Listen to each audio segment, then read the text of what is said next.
ये जी main Firozpur road है।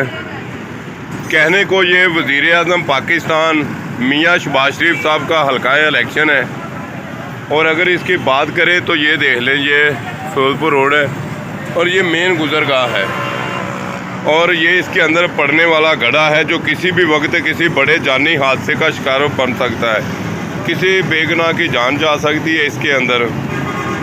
तो पता नहीं कहाँ है वो इक़्तिदार के मामे चाचे। इसी जगह पे मुस्लिम लीग नून का दफ्तर बना था मियाँ इमरान जवेद साहब जो कि MPA बने हैं, उन्हीं का ये उनका हल्का इलेक्शन है MPA की सीट पे, और MNA मियाँ शहबाज शरीफ इस हल्के के हैं। तो आज 15 रोज़ हो चुके हैं। इसकी हालत आपके सामने है, आप फैसला कर लें कि क्यों ना इसे लावारिस इलाका कहा जाए, लावारिस हल्का कहा जाए। अगर हम बात करते हैं कि काना को तहसील बनाया जाए तो राना मुबशर